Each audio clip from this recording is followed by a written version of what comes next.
அல்லாஹ்வை நேசிப்பது, அல்லாஹ்வுடைய தூதரை நேசிப்பது, இது ஈமானிய படித்தரம். அவர்களுடைய நேசத்திற்கு அடுத்தபடியாக இந்த உலகத்தில் ஒரு மனிதரை நாம் நேசிக்க வேண்டும் என்றால் அது உன்னுடைய தாயாருக்குத்தான் முதல் 3 இடங்கள். சும்ம அபூக, பிறகு உன்னுடைய தந்தை.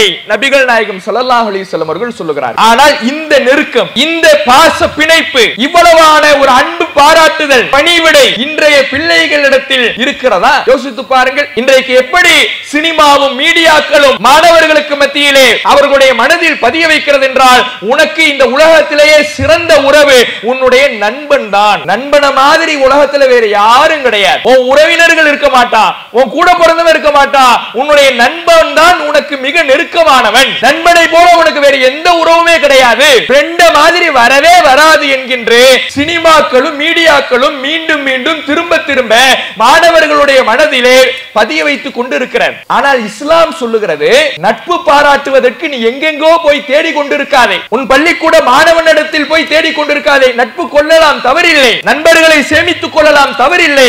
ஆனால் நட்பு பாராட்டுவதற்கு முதல் தகுதியான உறவே உன் தாயார் தான். உன் தாய மாதிரி ஒரு ஃப்ரெண்டு உனக்கு கிடையவே கிடையாது இஸ்லாம். இந்த நேரத்தில் பெற்றோரை பேணுவோம் என்ற தலைப்பு வழங்கப்பட்டு இருக்கிறது. முதலாவதாக, குடும்ப கட்டமைப்பு என்பது பல்வேறு அமைப்புகளை கொண்டதாக இருக்கிறது. இதில் கணவன் மனைவி உறவு என்பது குடும்பத்தின் ஆரம்ப மைய புள்ளியாக இருக்கிறது. கணவன் மனைவி என்கின்ற ஒரு உறவு முறையின் வாயிலாகத்தான் குடும்ப பிறப்பு என்பது உருவாகிறது.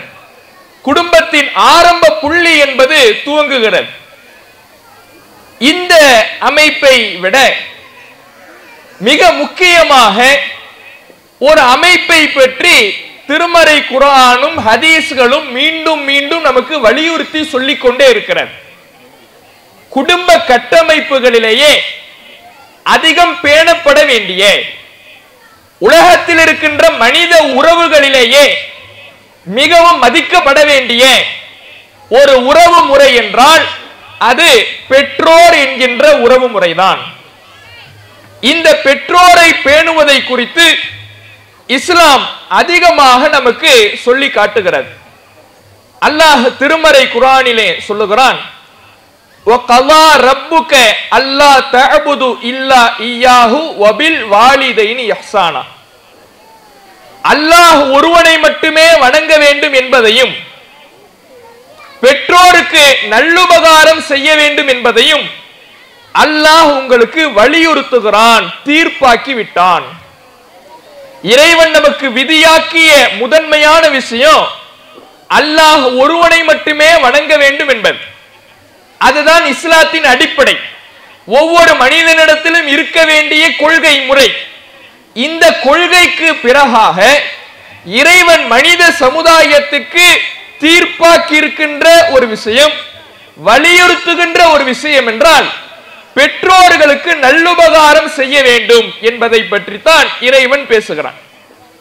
பெற்றோருக்கு நல்லுபகாரம் செய்வதும், ஒரு தாயை நேசிப்பதும், தகப்பனாரை மதிப்பதும் என்பது மனிதனிடத்தில் இருக்க வேண்டிய அடிப்படை தகுதியாக இஸ்லாம் பேசுகிறது. நபிகள் நாயகம் ஸல்லல்லாஹு அலைஹி வஸல்லம் அவர்களிடத்தில் நபித்தோழர்கள் சில கேள்விகளை கேட்கிறார்கள். ஐயுல் அமலி அஹப்பு இலல்லாஹ், அல்லாஹுக்கு மிக விருப்பமான செயல் எது? ரசூலுல்லாஹ்ட்ட கேட்கிறாங்க. நபிகள் நாயகம் ஸல்லல்லாஹு அலைஹி வஸல்லம் அவர்கள் ஒவ்வொரு காரியமாக சொல்லிக் கொண்டு வருகிற பொழுது அது ஒரு இடத்தில் அல்லாஹ்வுடைய தூதர் அவர்கள் சொல்லுகிறார்கள், பிர்ருல் வாலிதைன், பெற்றோருக்கு நல்லுபகாரம் செய்வதும் பெற்றோருக்கு நன்மை புரிவதும் அல்லாஹுக்கு விருப்பமான காரியங்களில் உள்ளது. நாம செய்யக்கூடிய மரியாதை, நாம செய்யக்கூடிய நல்லுபகாரம், நாம செய்யக்கூடிய பணிவிடை, இவை எல்லாமே பெற்றோருடைய பிரியத்தை பெறுகின்ற காரியம் மட்டுமல்ல. நம்மை படைத்த யாருடைய நேசத்தை பெற வேண்டும், சுவனத்தை பெற வேண்டும் என்று உழைக்கிறோமோ அந்த அல்லாஹ்வுடைய நேசத்தை பெறுவதற்கான அடிப்படை காரியமாக பெற்றோருக்கு நல்லுபகாரம் செய்கின்ற காரியம் இருக்கிறது என்பதையும் இஸ்லாம் நமக்கு பேசுகிறது. அப்ப இந்த பெற்றோர் உறவு என்பது ஒவ்வொரு மனிதனும் பேண வேண்டிய அடிப்படை தகுதி என்பதை இஸ்லாம் நமக்கு சொல்லி காட்டுகிறது. இப்ப இந்த பெற்றோரை பேண வேண்டிய பிள்ளைகளுடைய பருவத்தை நாம ஒரு 3 கட்டங்களாக பிரித்துக் கொள்வோம். ஏன்னா இன்றைக்கு சமுதாயத்துல இந்த 3 நிலைகளிலேயுமே பெற்றோரை பேண வேண்டியவர்கள் இருக்கிறார்கள். நம்ம பெற்றோரை பேணுதல் என்றாலே என்ன நினைத்துக் கொள்ளுகிறோம் என்றால், நாம் பெற்றெடுத்த பிள்ளைகள் ஸ்கூலு காலேஜுக்கு போற பிள்ளைங்க நம்ம சொல்றதை கேட்கிறதே கிடையாது, அவர்கள் பேண வேண்டும், அவர்கள் நமக்கு கட்டுப்பட வேண்டும், இது மட்டும்தான் பெற்றோரை பேணுகின்ற விஷயம் என்பதை நம்ம மனசுல நம்ம பதிய வைத்திருக்கின்றோம். ஆனா அவர்கள் மட்டும் கேட்க வேண்டிய விஷயம் அல்ல, இங்கு இருக்கக்கூடிய ஒவ்வொருவரும் கேட்க வேண்டிய விஷயம்தான் பெற்றோரை பேணுவது குறித்து இஸ்லாம் சொல்லி தருகின்ற விஷயம். அதனால் பெற்றோரை பேண வேண்டிய பிள்ளைகளுடைய பருவத்தை நாம ஒரு 3 பிரிவுகளாக பிரித்துக் கொள்ளலாம். முதல் பிரிவு கல்வி பருவம், ஒரு பள்ளிக்கூடம் கல்லூரி படிக்கக்கூடிய கல்வி பருவம், இது ஒரு முதல் பருவம். இரண்டாவது மனிதன் உழைத்து சம்பாதித்து அதன் மூலமாக தன்னுடைய பெற்றோருக்கு பணிவிடை செய்கின்ற பருவம். முதலாவது பருவத்தில் தன்னுடைய மரியாதையின் மூலமாக தன்னுடைய கட்டுப்படுவதன் மூலமாக பணிவிடை செய்ய வேண்டிய பருவம். இரண்டாவது பருவம் வெறுமனே பணிவிடையோடு முடிந்து விடாமல் தன்னுடைய பொருளாதார உதவியின் மூலமாகவும் தன்னுடைய உழைப்பின் மூலமாகவும் பணிவிடை செய்ய வேண்டிய பருவம். மூன்றாவது தன்னுடைய திருமணத்துக்கு பிறகு தன்னுடைய பெற்றோரை எப்படி அவன் மதிக்கிறான் என்கின்ற பருவம். இந்த 3 பருவங்களிலேயுமே இன்றைக்கு நாம இங்கே உட்கார்ந்து இருக்கக்கூடிய ஒவ்வொருவரும் இருக்கிறோம். பள்ளிக்கூட போகக்கூடிய மாணவர்கள் இருக்கிறார்கள், கல்லூரி செல்லக்கூடிய மாணவர்கள் இருக்கிறார்கள், திருமணம் ஆகாமல் இன்னும் வேலைக்கு சென்று உழைத்துக் கொண்டிருக்கக்கூடிய மக்கள் இருக்கிறார்கள், திருமணம் ஆகி தன்னுடைய பொருளாதாரத்தின் மூலமாகவும் பணிவிடை செய்ய வேண்டிய மக்கள் இருக்கிறார்கள். இப்ப இங்க இருக்கக்கூடிய ஒவ்வொருவரும் நம் பருவத்திற்கு தேவையான செய்திகளை நாம் உள்வாங்க வேண்டிய கட்டாயத்தில் இருக்கிறோம். முதலாவதாக ஒரு பள்ளிக்கூட பருவ மாணவனிடத்தில் அல்லது கல்லூரி பருவ மாணவனிடத்தில் இன்றைக்கு தாய் தந்தையை பற்றிய கண்ணோட்டம் எப்படி இருக்கிறது? ஒரு தாய் என்றாலே அவளுக்கு மரியாதை எப்போதுமே குறைவாகத்தான் நடத்தப்படுகிறார். தாய்க்கு பெரியதாக மரியாதை இருப்பது கிடையாது. தகப்பனார கூட ஒரு பயத்தின் வாயிலாக வாங்க வாப்பா போங்க வாப்பான்னு ஒரு பயத்தின் மூலமாக கூட ஒரு மரியாதை இருக்கும், ஒரு அச்சத்தின் விளைவாக ஒரு மரியாதை இருக்கும். ஆனால் தாயாரை பொறுத்தவரையில இங்க வா அங்க போ என்று சர்வ சாதாரணமாக பேசக்கூடிய நிலை இன்றைக்கு மக்களிடத்திலே பிள்ளைகளிடத்திலே இருக்கிறது. அப்ப ஒரு தாய் தந்தையை ஒரு பிள்ளைகள் எப்படி மதிக்க வேண்டும்? இஸ்லாம் முதலாவதாக நமக்கு ஒரு அறிவுரையை சொல்லுகிறது. நபிகள் நாயகம் ஸல்லல்லாஹு அலைஹி வஸல்லம் அவர்களிடத்துல நபித்தோழர் கேட்கிறார், மன் அஹக்கு பி ஹுஸ்னி ஸஹாபத்தி யா ரசூலல்லாஹ், அல்லாஹ்வுடைய தூதரே, நான் இந்த உலகத்திலேயே அதிகம் நெருக்கம் பாராட்டுவதற்கு நட்பு பாராட்டுவதற்கு அழகிய உறவு யார்? இந்த உலகத்தில் எத்தனையோ மனிதர்கள் நமக்கு தெரியும், நம்மை பெற்றவர்கள், நமக்கு பிறந்தவர்கள், நம்மோடு படித்தவர்கள், நம்மோடு வேலை செய்பவர்கள், பக்கத்து வீட்டுக்காரர்கள், தெரிந்தவர்கள் தெரியாதவர்கள் என்று எத்தனையோ பேர் இருக்கிறார்கள். எல்லா மனிதர்களை விட இந்த உலகத்திலேயே அழகிய முறையில் நான் நட்பு பாராட்டுவதற்கு தகுதியான உறவு யார்? நபிகள் நாயகத்திடம் கேள்வி கேட்கிறார். நபிகள் நாயகம் ஸல்லல்லாஹு அலைஹி வஸல்லம் அவர்கள் சொல்லுகிறார்கள், உம்முக, உன்னுடைய தாயார். சும்மமன் யா ரசூலல்லாஹ், பிறகு யார் அல்லாஹ்வுடைய தூதரே? சும்ம உம்முக, பிறகும் உன்னுடைய தாயார். சும்மமன் யா ரசூலல்லாஹ், பிறகு யார் அல்லாஹ்வுடைய தூதரே? சும்ம உம்முக, பிறகும் உன்னுடைய தாய்தான். உன்னுடைய தாய் தான், உன்னுடைய தாய் தான், உன்னுடைய தாய் தான் இந்த உலகத்திலேயே நீ அதிகம் நெருக்கம் பாராட்டுவதற்கும் நட்பு பாராட்டுவதற்கும் உன்னுடைய பாசத்தை அன்பை முதல் இடத்தில் வைத்து காட்டுவதற்கும் தகுதியான உறவே மனிதர்களிலேயே உன்னுடைய தாய் தான். அல்லாஹ்வை நேசிப்பது, அல்லாஹ்வுடைய தூதரை நேசிப்பது, இது ஈமானிய படித்தரம். அவர்களுடைய நேசத்திற்கு அடுத்தபடியாக இந்த உலகத்தில் ஒரு மனிதரை நாம் நேசிக்க வேண்டும் என்றால் அது உன்னுடைய தாயாருக்குத்தான் முதல் 3 இடங்கள். சும்ம அபூக, பிறகு உன்னுடைய தந்தை. நபிகள் நாயகம் ஸல்லல்லாஹு அலைஹி வஸல்லம் அவர்கள் சொல்லுகிறார்கள். ஆனால் இந்த நெருக்கம், இந்த பாச பிணைப்பு இவ்வளவான ஒரு அன்பு பாராட்டுதல், பணிவிடை இன்றைய பிள்ளைகளிடத்தில் இருக்கிறதா? யோசித்து பாருங்கள். இன்றைக்கு எப்படி சினிமாவும் மீடியாக்களும் மாணவர்களுக்கு மத்தியிலே ப்ரொஜெக்ட் செய்கிறது, அவர்களுடைய மனதில் பதிய வைக்கிறது என்றால், உனக்கு இந்த உலகத்திலேயே சிறந்த உறவு உன்னுடைய நண்பன் தான். நண்பன மாதிரி உலகத்துல வேற யாரும் கிடையாது. உன் உறவினர்கள் இருக்க மாட்டா, உன் கூட பிறந்தவன் இருக்க மாட்டா, உன்னுடைய நண்பன் தான் உனக்கு மிக நெருக்கமானவன். நண்பனை போல உனக்கு வேற எந்த உறவுமே கிடையாது, ஃப்ரெண்ட மாதிரி வரவே வராது என்கின்ற சினிமாக்களும் மீடியாக்களும் மீண்டும் மீண்டும் திரும்ப திரும்ப மாணவர்களுடைய மனதிலே பதிய வைத்துக் கொண்டு இருக்கிறார். ஆனால் இஸ்லாம் சொல்லுகிறது, நட்பு பாராட்டுவதற்கு நீ எங்கெங்கோ போய் தேடிக் கொண்டிருக்காதே, உன் பள்ளிக்கூட மாணவனிடத்தில் போய் தேடிக் கொண்டிருக்காதே. நட்பு கொள்ளலாம், தவறில்லை. நண்பர்களை சேமித்துக் கொள்ளலாம், தவறில்லை. ஆனால் நட்பு பாராட்டுவதற்கு முதல் தகுதியான உறவே உன் தாயார் தான். உன் தாய மாதிரி ஒரு ஃப்ரெண்டு உனக்கு கிடையவே கிடையாதுங்குது இஸ்லாம். உனக்கு ஃப்ரெண்டுனா முதல் 3 இடம் உன் தாய்க்கு தான். அப்ப இப்படி தாய் தகப்பனுடைய உறவு தான் மிக நெருக்கமாக இருக்க வேண்டும் என்று இஸ்லாம் சொல்லுது. ஆனா இன்றைக்கு அப்படியான உறவு நெருக்கத்தை பார்க்க முடிகிறதா? தாயாரை பற்றி திட்டுகிறான், தகப்பனாரை பற்றி திட்டுகிறான். அவன் தனக்கு ஏதேனும் ஒரு பொருள் வாங்கி கொடுக்கவில்லை என்றால் கட்டுப்பட மறுக்கின்றான். தான் நினைத்ததை, தான் ஆசைப்பட்டதை, தனக்கு வேண்டியதை பெற்றோர் வாங்கித்தர மறுத்துவிட்டால் உடனே கோபம் கொண்டு அவர்களிடத்தில் சொல்லல் எண்ணாத வார்த்தைகளை எல்லாம் கொட்டி தீர்த்து விடுகின்றான். இப்படி இருந்து கொண்டு எனக்கு என்ன மன கஷ்டம் இருந்தாலும் என் ஃப்ரெண்டு மாதிரி எனக்கு வராது என்று சொல்லுறான்னா, அப்ப இஸ்லாமிய மரபு இன்றைக்கு இஸ்லாமிய மாணவர்களிடத்திலிருந்து அப்புறப்படுத்தப்பட்டு கொண்டிருக்கிறது என்பதை நாம சிந்தித்து பார்க்க வேண்டும். அப்ப தாய் தந்தை உறவு என்பது மிக முக்கியமானது, முதன்மையானது என்பதை உணர வேண்டும். ஏன்? தாய் என்பவள் ஒவ்வொரு பிள்ளையை பெற்றெடுப்பதற்கு அவள் படுகின்ற சிரமம் என்பது, பிள்ளையை வளர்த்தெடுப்பதற்கு அவள் படுகின்ற கஷ்டம் என்பது சாதாரணம் அல்ல, எண்ணில் அடங்கக்கூடியதல்ல.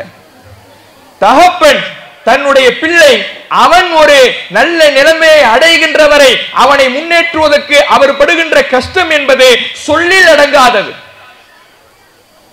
சாதாரணமாக நம்முடைய தாய் தந்தை நம்மை பெற்றெடுத்து வளர்த்தெடுத்து விட்டார்களா? இன்றைக்கு நாம் அணிகின்ற ஆடை, நாம் உண்ணுகின்ற உணவு, நாம் ஆசைப்பட்டதை போன்று இருக்கக்கூடிய நிலை எல்லாமே இலகுவாக எளிமையாக நமக்கு கிடைத்து விட்டதா? நம்மை பெற்றெடுப்பதற்கு அவர்கள் பெற்ற கஷ்டம் என்பது சாதாரணமானதல்ல. அல்லாஹ் திருமறை குர்ஆனிலே சொல்லுகிறான், வவஸ்ஸைனல் இன்சான பிவாலிதைஹி இஹ்சானா, மனிதனுக்கு அவனுடைய பெற்றோர் குறித்து நல்லுபகாரம் செய்யுமாறு வலியுறுத்தி சொல்லுகிறோம்.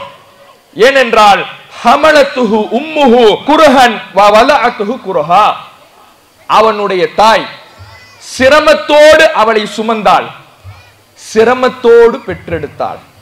சுமந்து கொண்டிருக்கும் பொழுதும், வயிற்றிலே கருவாக அவன் வளர்ந்தவுடன் சுமந்து கொண்டிருக்கின்ற பொழுதும் அவளுக்கு சிரமம் தான், அவனை ஈன்றெடுக்கின்ற பொழுதும் அவளுக்கு சிரமம் தான்.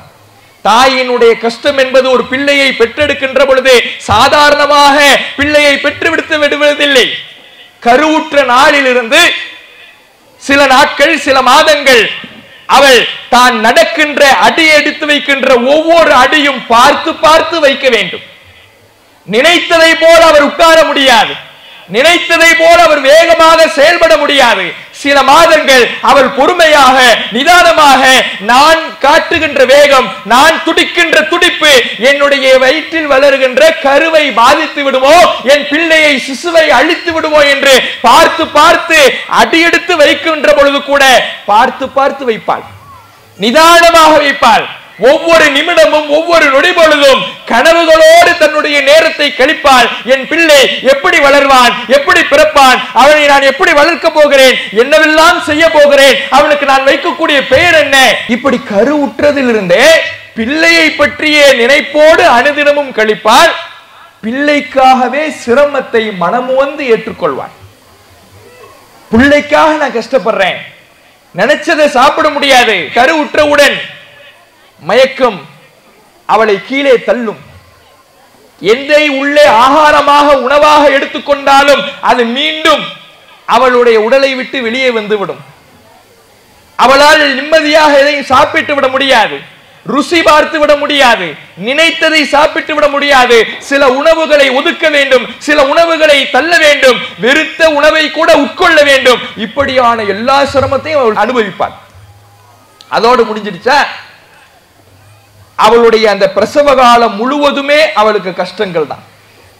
அந்த சுமையை தன்னுடைய வயிற்றிலே ஒரு சுமையை சுமந்து கொண்டு அவள் நினைத்த இடத்துக்கு போக முடியாது, நினைச்ச தூரத்துக்கு பயணம் செய்ய முடியாது, எங்கெங்கேயோ போகணும்னு நினைச்சிருப்பா, போக முடியாது.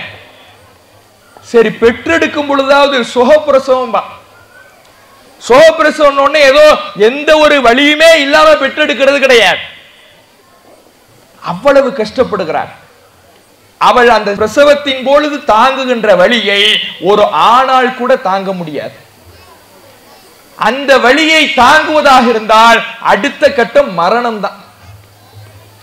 மரணத்தை தான் சந்திக்கணும். ஒரு பெண் பிரசவத்தின் பொழுது தாங்குகின்ற வலியை எந்த ஒரு மனிதனாலும் தாங்க முடியாது. அப்படி ஒரு வலி ஒரு ஆணுக்கு ஏற்பட்டு விட்டால் அவன் மரணத்தை சந்தித்து விடுவான் என்று அறிவியல் பேசுகிறது. மரணத்தின் வாயிலை தொட்டுவிட்டு பிரசவத்தின் போது திரும்பி வருகிறாளே, இதையெல்லாம் அவள் அந்த சிரமத்தை சுமந்ததற்கு காரணம் என் புள்ள ஆரோக்கியமா நல்ல முறையில பிறக்கணுங்கிறதுக்கு தான். இங்க இருக்கக்கூடிய ஒவ்வொரு பிள்ளைகளும் சிந்தித்து பாருங்கள். இன்றைக்கு நாம் ஓடுகின்றோம், விளையாடுகின்றோம், உழைக்கின்றோம், ஸ்கூலுக்கு போறோம், காலேஜுக்கு போறோம், எல்லா வேலைகளையும் செய்கிறோம் என்றால் அன்றைக்கு நம்முடைய தாய் அவ்வளவு சிரமங்களையும் சுமந்து கொண்டு நமக்காக செய்த தியாகத்தின் விருட்சமாகத்தான் இன்றைக்கு நாம் விளையாடி கொண்டிருக்கிறோம். அந்த தியாகத்துக்கு மதிப்பளிக்க வேண்டாமா? அந்த தியாகத்துக்கு மரியாதை செய்ய வேண்டாமா? அந்த தியாகத்துக்கு ஒரு கண்ணியம் செய்ய வேண்டாமா? மரியாதையை கொடுத்து நம்முடைய பெற்றோருடைய உள்ளம் குளிர்கின்ற வகையில் நடக்க வேண்டாமா? சர்வ சாதாரணமாக உதாசீனப்படுத்தி விடுகின்றோம். இன்னைக்கு பெற்றோருக்கும் பிள்ளைக்கும் நடுவுல இருக்கிற மிகப்பெரிய எதிரி யாருன்னா போனு தான். போன்லயே உட்கார்ந்து இருப்பான் பிள்ளை. ஒரு வேலை சொல்லுவீங்க, பெற்றோர் என்ன பண்ணுவாங்க, ஒரு வேலை சொல்லுவாங்க. புள்ள பேரு அப்துல்லான்னு வச்சுப்போம். கிச்சன்ல இருந்துகிட்டு டே அப்துல்லா, டே அப்துல்லா, டே அப்துல்லா பக்கத்து வீட்டுக்கு கேட்டுரும். ஆனா அவனுக்கு கேட்கவே கேட்காது, போன்லயே உட்கார்ந்து இருப்பான். நீங்க போய் கடைசி நேரத்தில் ஒரு கோவப்பட்டு என்ன பண்ணுவாங்க தாய், அந்த போனை கையிலிருந்து பிடுங்கிட்டா போதும், அவ்வளவுதான். மிருகமா மாறிடுவான். போனை கையிலிருந்து மட்டும் வாங்கி பாத்தீங்கன்னா மிருகமா மாறிடுவான். தான் தூம்னு வானத்துக்கும் பூமிக்கு குதிக்கிற வகையில கத்துறான். இன்றைக்கு பிள்ளைகள் இப்படி செய்யக்கூடிய பிள்ளைகள் ஒவ்வொருவரும் யோசித்து பார்க்க வேண்டும். நம்ம தாயை அப்படி பேசிடலாமா? திட்டிடலாமா? அவ்வளவு தியாகம் செய்து நம்மை வளர்த்தெடுத்த அந்த தாயிடத்திலே மரியாதை குறைவான வார்த்தைகளை உபயோகித்து விடலாமா? அவளுடைய மனம் புண்படிபடி நடந்து விடலாமா? திருமறை குர்ஆன் பேசுகிறது, ஃபலா தகுல்லஹுமா உஃப். உன் பெற்றோரை பார்த்து நீ சீன்னு கூட சொல்லிடாத. உஃப்ங்கிற அரபு வார்த்தை இருக்குல்ல, அந்த வார்த்தைக்கு இருக்கிறதுலேயே குறைந்தபட்ச திட்டுவதற்கான வார்த்தைன்னு அர்த்தம். இருப்பதிலேயே குறைஞ்சபட்சம் என்ன திட்டுறதுக்கு வார்த்தை இருக்கு அதான். நம்ம தமிழ்ல சீன்னு சொல்றோம், சீ அப்படின்றோம். இத கூட நீ உன் தாயை பார்த்து சொல்லாத, உன் தகப்பனை பார்த்து சொல்லாத. ஏன்னா அவன் உன்னை சாதாரணமாக வளர்க்கல, சாதாரணமாக உன்னை பெற்றெடுக்கல. அவன் பட்ட கஷ்டம் ஒவ்வொன்றையும் நீ நினைத்து பார் என்று பெற்றோருடைய அந்த நிலையை இஸ்லாம் பிள்ளைகளுக்கு நினைவூட்டுகிறது. இன்னைக்கு சர்வ சாதாரணமாக இது போன்ற நிலை இருக்கிறத பார்க்கிறோம். இன்னும் என்னெல்லாம் பண்றான் தாய் தகப்பனார், ஐபோன் வாங்கி தரலைன்னா நான் சாப்பிட மாட்டேன். சாதாரணமா இன்னைக்கு நடக்குது வீடுகள்ல. பைக்கு வாங்கி தரலைன்னா நான் சாப்பிட மாட்டேன். பைக்கு வாங்கி தரலன்னா நான் சாப்பிட மாட்டேன். நான் ஸ்கூலுக்கு பைக்கில் தான் போவேன். எனக்கு போன் வேணும். ஆண்ட்ராய்டு போன் வச்சு இருந்திருப்பான். அந்த ஆண்ட்ராய்டு போன்லாம் இப்ப எனக்கு பத்தாது. போனே இல்லாதவன் ஆண்ட்ராய்டு போன் வாங்கி வைப்பான். ஆண்ட்ராய்டு போன் வச்சிருந்தவன் எனக்கு ஐபோன் வாங்கி கொடுங்க, இல்லைன்னா நான் சாப்பிட மாட்டேன் என்று பெற்றோருடைய மனம் வேதனைப்படுகின்ற அளவுல இன்றைக்கு பிள்ளைகளுடைய செயல்பாடு இருக்குதா இல்லையா? யோசித்து பாருங்க. பிள்ளைகளுடைய செயல்பாடு இப்படி ரொம்ப மோசமாக இருக்கிறது. அப்ப அந்த நேரத்தில் பெற்றோருடைய மனம் எப்படி புண்படும், எப்படி வேதனைப்படும்? பிள்ளைகள் சிந்தித்து பார்க்கணும். நம்ம இப்படி அடம் பிடிக்கிறோமே, நமக்கு வேணுங்கிறத உடனே இருந்து வாங்கிடணும்னு சாதிக்கிறோமே, நம்ம பெற்றோர் எந்த நிலையில இருக்கிறாங்க? நமக்கு சாப்பாடு தருவதற்காக, நம்முடைய அத்தியாவசிய தேவையை நிறைவேற்றுவதற்காக, நாம் நல்ல உணவை உண்பதற்காக, நல்ல உடையை அணிவதற்காக, ஏன் புள்ள கிழிந்த ஆடைகளை அணிந்து கொண்டு வெளியே செல்லக்கூடாது, ஏன் புள்ள 4 பேர் முன்னாடி நல்ல சாப்பாடு சாப்பிடணும், மரியாதையா சுத்தமான ஆடையை அணிந்து கொண்டு இருக்க வேண்டும் என்பதற்காக அழுக்கு ஆடையை தான் அணிந்து கொண்டிருக்கின்ற பெற்றோர் எத்தனையோ பேர் இருக்கிறாங்க. கிழிந்த ஆடையை தைத்து பயன்படுத்திக் கொள்ளுகிற எத்தனையோ தாய்மார்களும் தந்தைமார்களும் இருக்கிறாங்க. இவன் நல்ல செருப்பு அணிஞ்சிருப்பான், ஸ்கூலுக்கு நல்ல ஷூ போட்டுட்டு போகணும், எல்லா பிள்ளையும் ஷூ நல்ல பளபளன்னு போட்டுட்டு வருது, அது மாதிரி பாலிஷ் பண்ணி என் புள்ள போட்டுட்டு வரணுங்கிறதுக்காக ஒரு செருப்பு பிஞ்சிட்டா கூட வேற செருப்பை வாங்காம அந்த செருப்பை தச்சு பயன்படுத்துறான அந்த பெற்றோருக்கு, அந்த தாயார, அந்த தகப்பனார, அவர்களுக்கு நாம செய்யற பிரதிபலன் சீனு திட்டுறதா, அவமதிக்கிறதா, சொல் பேச்சு கேட்காம இருக்கிறதா? பிள்ளைகள் சிந்திக்கணும். நாம சாப்பிடுறதுக்காகத்தான் அவங்க சாப்பிடாம பட்டினி கிடக்கிறாங்க. உங்களுடைய தகப்பனார் வேலைக்கு செல்லுகிறார், கடைக்கு செல்லுகிறார் என்றால் ஏதேனும் ஒரு கட்டத்திலே ஒருவேளை உணவு அவருக்கு இல்லாமல் தான் இருக்கும். நாம 3 வேளை சாப்பிடணுங்கிறதுக்காக அவருடைய உணவு 2 வேளை தான் இருக்கும்.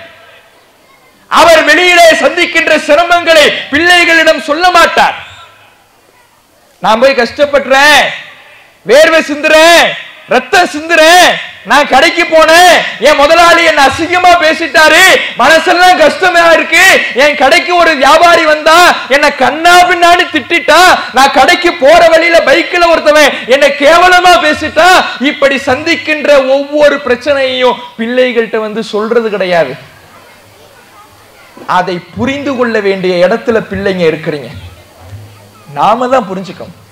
நம்ம பெற்றோருக்கு மரியாதை செய்ய வேண்டிய கடமை நமக்கு தான் இருக்கு. சீன்னு கூட சொல்லிடாத, அவங்க பட்ட கஷ்டம் கொஞ்ச நெஞ்சம் இல்லை என்பதை இஸ்லாம் நமக்கு உபதேசமாக தருகிறது. அதே மாதிரி இறைவன் திருமறை குர்ஆன்ல சொல்லி காட்டுகின்ற பொழுது பெற்றோருக்கு ஒரு மனிதன் எப்படியெல்லாம் செயல்பட வேண்டும் என்பதை சொல்லுகிற பொழுது ரப்பி ஒரு பிரார்த்தனையை இறைவன் சொல்லுகிறான். அனிஷ்குர் நிஅமத்தக அல்லதி அன்அம்த அலைய வஅலா வாலிதைய, எனக்கு நீ செஞ்ச அருட்கொடைக்கும் என்னுடைய பெற்றோருக்கு நீ செஞ்ச அருட்கொடைக்கும் நான் நன்றி செலுத்துகின்ற ஒரு பிள்ளையாக இருப்பதற்கு எனக்கு வாய்ப்பளிப்பாயாக. ஒரு பிரார்த்தனையை அல்லாஹ் சொல்லித்தரான். ஏன்னா உனக்கு செஞ்ச அருட்கொடைக்காகவும் நீ நன்றி செலுத்து, உன் பெற்றோருக்கு செஞ்ச அருளுக்காகவும் நீ நன்றி செலுத்து. ஏன்னா உன் பெற்றோருக்கு அருள் இல்லைன்னா நீயே இருந்திருக்க முடியாது, உன்னை அவங்களால வளர்த்திருக்க முடியாது, உன்னால சாப்பிட்டிருக்க முடியாது, உன்னால நல்ல உணவை உடுத்திருக்க முடியாது. அவங்களுக்கு நல்ல அருள் கிடைச்சதுனாலதான் இன்னைக்கு நீ இருக்கிற. அவங்களுக்கு கிடைச்ச அருளுக்காக நீ நன்றி செலுத்து என்று இஸ்லாம் ஒவ்வொரு பிள்ளைகளுக்கும் கட்டளையிடுகிறார். அதே மாதிரி இறைவன் திருமறை குர்ஆனிலே சொல்லுகிற பொழுது அனிஷ்குர்லி வலி வாலிதை, அல்லாஹ் சொல்றா எனக்கு நீ நன்றி செலுத்து, உன் பெற்றோருக்கு நன்றி உள்ளவனா நீ இரு. இறைவன் சொல்லக்கூடிய வார்த்தையை பாருங்கள். அல்லாஹுக்கு அவன் அருட்கொடை செய்ததனால் நம்ம நன்றி செலுத்துறோம். இறைவனுக்கு நீ நன்றி செலுத்தியதற்கு பிற்பாடு அடுத்தபடியாக இந்த மனித சமுதாயத்திலேயே நீ நன்றி செலுத்துவதற்கு தகுதியான ஒரு உறவு உன்னுடைய பெற்றோர். அவர்கள் உனக்கு செய்த உழைப்புக்காக, உனக்கு செய்த அவர்கள் தியாகத்துக்காக அவர்களுக்கு நீ நன்றி செலுத்து. நன்றி செலுத்துறதுனா என்ன? அவர்களுக்கு பணிவிடை செய்வது, அவர்கள் விரும்புவது போல வாழ்வது, அவர்கள் சொல்வதை கேட்பது, அவர்களுக்கு கட்டுப்பட்டு நடப்பது, இதுதான் நன்றி செலுத்துவதற்கான அடையாளம். பேச்சையே கேட்காம என் பெற்றோர்னா எனக்கு பிடிக்கும், என் தாயினா எனக்கு ரொம்ப பிடிக்கும், தகப்பனார்னா எனக்கு ரொம்ப பிடிக்கும் சொல்றது கிடையாது. அந்த பெற்றோர் என்ன சொல்றாங்களோ அதை கேட்டு நடக்கிறதா உண்மையான பாசம். தாய் பூனைட்டு கூட தாய் பாசம் இருக்கும். ஒரு நாய்கிட்ட தாய் பாசம் இருக்குதா இல்லையா? குட்டி நாய் தன்னுடைய தாயோடையே என்னைக்கும் போய் சுத்திக்கிட்டே இருக்குது, கூடயே நிக்குது. ஒரு பூனைட்டு இருக்குது. அப்படி இருக்கக்கூடிய பாசம் மட்டும்தான் இந்த மனிதனுக்கு இருக்கணும்னு அர்த்தம் இல்லை. மனுஷனுக்கு சிந்திக்கின்ற அறிவு இருக்குன்னா, நாம இந்த நாயிலிருந்து பூனையிலிருந்து வேறுபட்டு நிற்கிறோம்னா, வெறுமனே வார்த்தை அளவிலே இருக்கக்கூடிய பாசம் மட்டும் இருந்தால் போதாது. நம்முடைய வாழ்க்கையிலே ஒவ்வொரு செயல்பாடுகளிலேயும் அவர்களுடைய தியாகத்தை நினைவு கூர்ந்து அவர்களுக்கு நன்றியுள்ள பிள்ளைகளாக நாம் இருப்பதுதான் ஒவ்வொரு பிள்ளைகளும் பெற்றோரை பேணுவதின் அடிப்படை விஷயமாக இருக்கிறது. அப்ப இதை நாம கவனிக்கக்கூடியவர்களாக இருக்கணும். அவருக்கு பெற்றோருக்கு எதிராக ஒரு தவறான வார்த்தையை கூட பயன்படுத்தி விடக்கூடாது. ஏன்னா நபிகள் நாயகம் ஸல்லல்லாஹு அலைஹி வஸல்லம் அவர்கள் பாவங்களிலேயே மிக பெரும் பாவத்தை பற்றி சொல்லுகிற பொழுது, முதல் பெரும் பாவம் அல் இஷ்ராக்கு பில்லாஹ், அல்லாஹுக்கு இணை கற்பிப்பது. இரண்டாவதாக ரசூலுல்லாஹ் சொல்றாங்க உகூக்குல் வாலிதைன், பெற்றோருக்கு நோவினை செய்வது. நோவினை செய்யறதுன்னா இழுத்து போட்டு அடிக்கிறது மட்டும் கிடையாது, அவங்க மனசு புண்படி நடக்கிறதும் நோவினை செய்யறதான். இன்னைக்கு பிள்ளைகள் ஒவ்வொருவரும் தங்களுடைய நெஞ்சில் கையை வைத்து தங்களுடைய மனசாட்சிக்கு விரோதம் இல்லாமல் யோசித்து பாருங்கள். என் பெற்றோருக்கு நான் மனம் புண்படி நடந்து கொண்டதே இல்லை என்று எந்த பிள்ளையாவது சொல்ல முடியுமா? என் பெற்றோர், என் தாய், என் தகப்பனார் மனசு கஷ்டப்படும்படி நான் நடந்ததே இல்லை சொல்ல முடியுமா? அவர்களை திட்டி இருப்போம், அவர்களை உதாசீனப்படுத்தி இருப்போம், அவர்களை ஏசி இருப்போம், அவர்கள் சொல்படி நடக்காமல் இருந்திருப்போம், அவர்கள் விருப்பத்திற்கு நாம் இசையாமல் இருந்திருப்போம். இப்படி எந்த ஒரு விஷயத்திலையுமே அவர்களுடைய விருப்பத்திற்கு மாறாக பல்வேறு நேரங்களில் நம்ம நடந்திருப்போம். அவங்களோட சொல்லுவாங்க போமான்ட்டு போயிடுவோம். இந்த போமான்ட்டு சாதாரணமா நம்ம போயிடுறோம்ல, ஆனா பெற்றவருக்குத்தான் தெரியும் அதில் இருக்கக்கூடிய அந்த மன கஷ்டம்ங்கிறது. இல்லையே என் அம்மா என்ன என்கிட்ட கோச்சுக்கிட்டது கிடையாது, என் வாப்பா என்கிட்ட கோச்சுக்கிட்டது கிடையாதுன்னு நீங்க நினைக்கலாம், பிள்ளைங்க நினைக்கலாம்.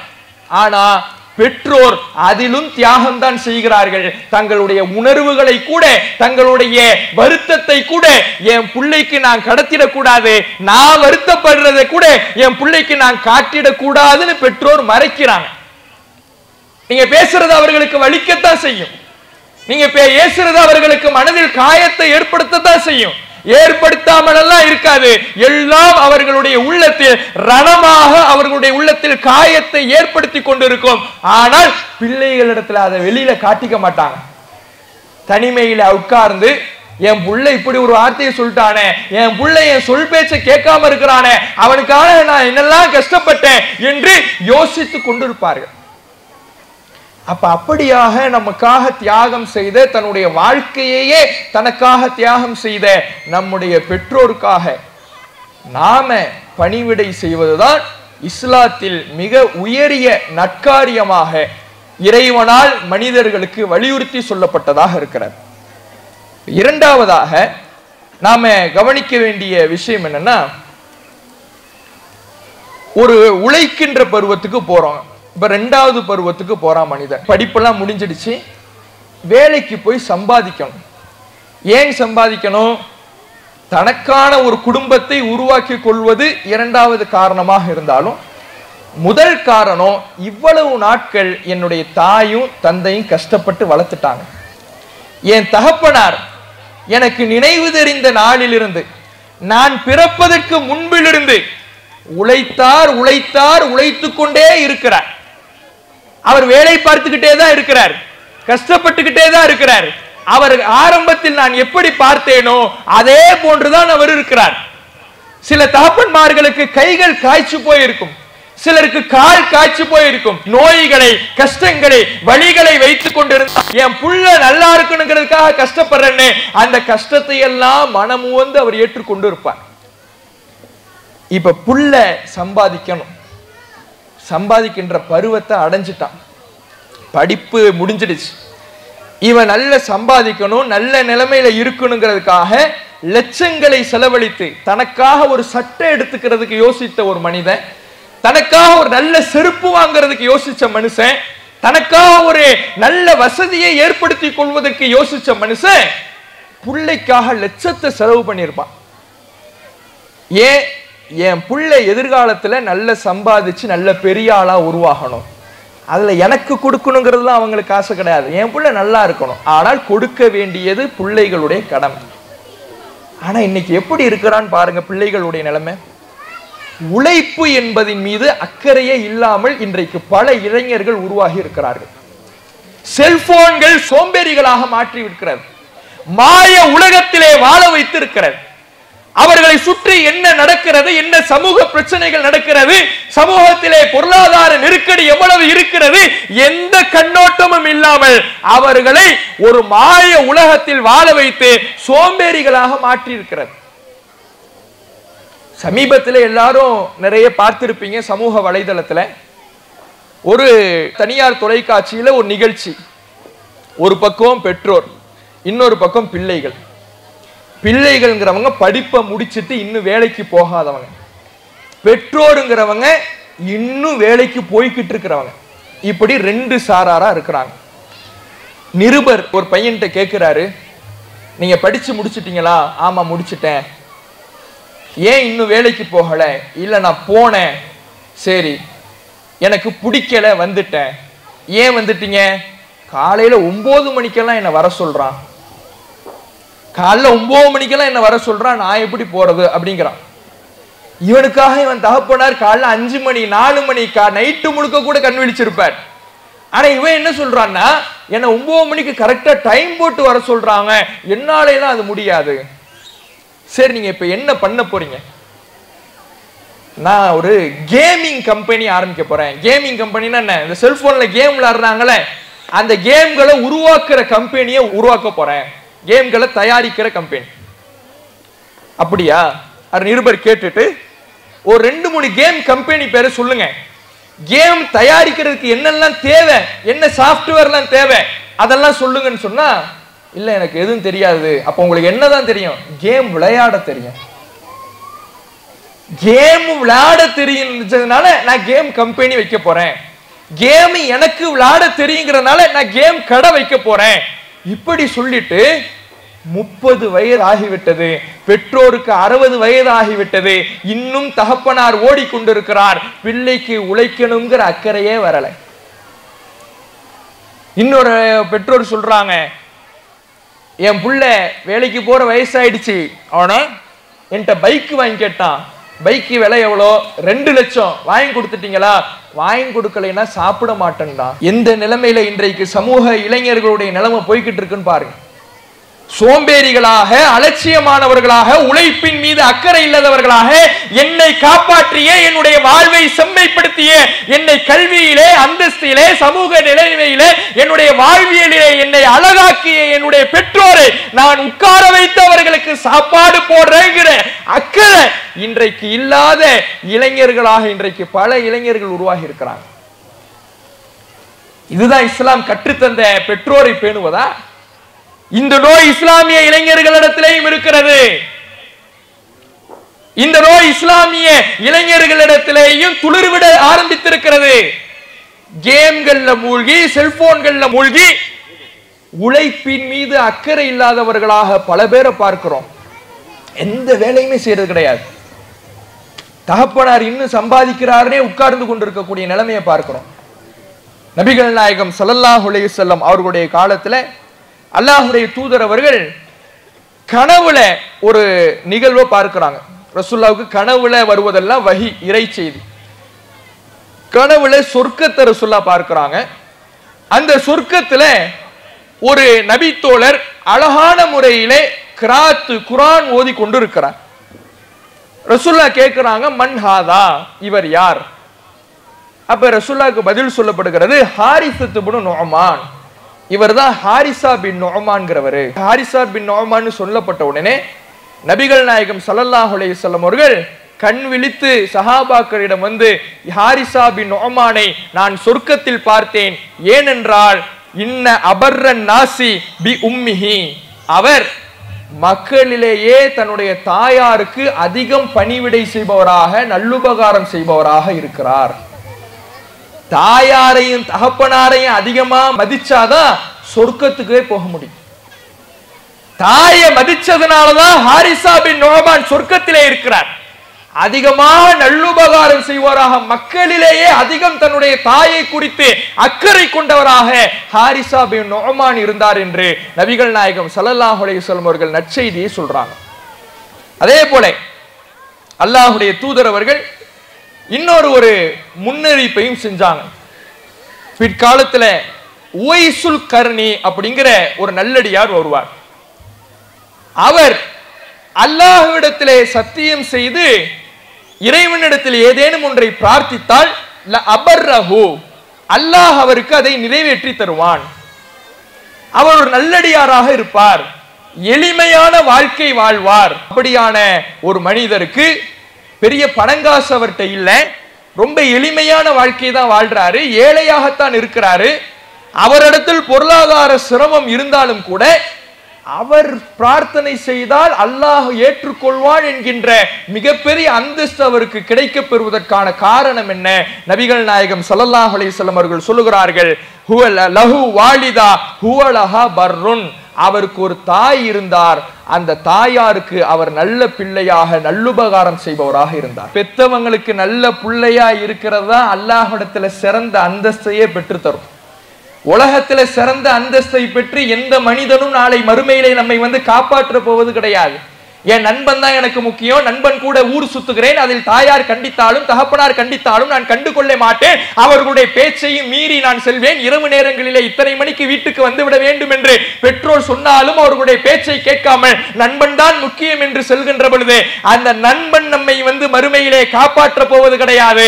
நாம் இந்த உலகத்திலே வாழுகிற பொழுது நம்ம தாய் பேச்சை கேட்டு நடந்தா, தகப்பனார் பேச்சை கேட்டு நடந்தா, அந்த நல்லுபகாரம் தான் மறுமையிலே நம்மை காப்பாற்றும், அல்லாஹ்விடத்திலே சிறந்த அந்தஸ்தை பெற்றுத் தரும் என்று நபிகள் நாயகம் ஸல்லல்லாஹு அலைஹி வஸல்லம் அவர்கள் சொல்லுகிறார்கள். என்றால் பிள்ளைகளாக இருக்கக்கூடிய நாம ஒவ்வொருவரும் கவனிக்கணும், நாம பெற்றோருக்கு எப்படி நடக்கிறோங்கிறத பொறுத்து தான் நம்ம மறுமை நிலை இருக்கு.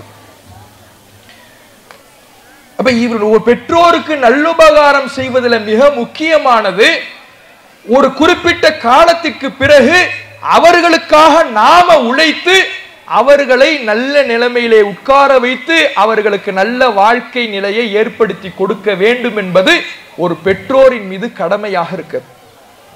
அதுக்கு மிகச்சிறந்த உதாரணம் ஜாபிர் ரலியல்லாஹு அவர்கள். இந்த ஜாபிர் ரலியல்லாஹு அவர்கள் அப்துல்லாஹ் என்கின்ற ஒரு நபித்தோழருடைய மகன்.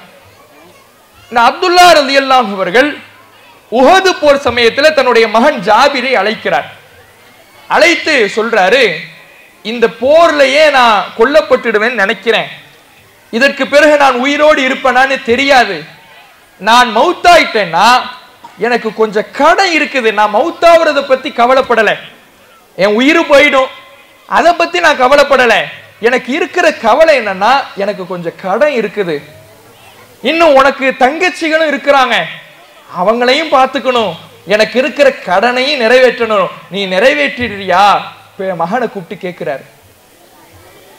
மகன் ஜாபிர் சொல்றாரு, நான் நிறைவேற்றிடுறேன், எல்லாத்தையும் நான் பார்த்துக்கிறேங்கிறாரு. அவர் நினைச்சத மாதிரியே உஹது போர்ல கொல்லப்பட்டு விடுகிறார். உஹது போரில் கொல்லப்பட்டால் தன்னுடைய தகப்பனாருடைய கடனை ஜாபிர் ரலியல்லாஹு அவர்கள் கஷ்டப்பட்டு அடைக்கிறார். தனக்கு கீழே 9 தங்கச்சிகள் இருக்கிறாங்க, எல்லாம் சின்ன சின்ன குழந்தைங்க. இதனால் இவர் என்ன பண்றாருன்னா திருமணம் முடிக்கிறார். ரசூலுல்லாஹ் கேட்கிறாங்க, திருமணம் ஆயிடுச்சா? ஆமா. எந்த பெண்ணை நீ திருமணம் முடித்தாய்? புதிதாக திருமணம் முடிக்க போகிற பெண்ணை திருமணம் முடித்தாயா? ஏற்கனவே திருமணம் முடித்து கணவனை இழந்த பெண்ணை, விதவை பெண்ணை நீ திருமணம் முடித்திருக்கிறாயா? இல்லை அல்லாஹ்வுடைய தூதரே, நான் விதவை பெண்ணை தான் திருமணம் முடிச்சிருக்கிறேன். ஏன் நீயும் புதுசா கல்யாணம் முடிக்கிற, இதே மாதிரி புதுசா ஒரு பெண்ணை திருமணம் முடிக்கணும், அந்த பெண்ணை நீ திருமணம் முடிச்சிருக்க வேண்டியதானே, நீ விதவை பெண்ணை ஏன் திருமணம் முடிச்ச அப்படின்ற சொல்ல காரணத்தை கேட்கிறாங்க. அப்ப அவர் சொல்றாரு, புதுசா ஒரு பெண்ணு வந்தாங்கன்னா அவங்களுக்கும் சின்ன வயசா இருக்கும், என் தங்கச்சிகளும் சின்ன வயசா இருக்கிறாங்க, ஆனா ஒரு விதவை பெண் என்றால் அவள் வாழ்க்கையில் அனுபவப்பட்டவளாக இருப்பாள், அவளை நான் திருமணம் செய்து கொள்வதன் மூலமாக என் தகப்பனாருடைய கடைசி வசியத்து, கடைசி வாக்குறுதி, கடைசி வலியுறுத்தி சொன்ன மரண சாசனத்தை நான் நிறைவேற்றுவதற்காக, என்னுடைய தங்கச்சிமார்களை நான் பாதுகாப்பதற்காக விதவை பெண்ணை நான் கரம் பிடித்திருக்கிறேன்கிறார். யோசிச்சு பாருங்க, தகப்பனாருக்காக அவர் மரணித்து விட்டாலும் கூட அவருக்காக உழைத்து கடனை நிறைவேற்றம் செய்திருக்கிறார் ஜாபிர் ரலியல்லாஹு அன்ஹு அவர்கள். அவர் விட்டு சென்ற அவருடைய பிள்ளைகள், தன்னுடைய தங்கச்சிமார்களுடைய வாழ்க்கை நல்ல நிலைமையிலே வர வேண்டும் என்பதற்காக புதிதாக ஒரு பெண்ணை பார்த்து திருமணம் செய்தால் இவர்களுக்கு மத்தியில் ஏதேனும் ஒரு பிரச்சனை வந்துவிடும்.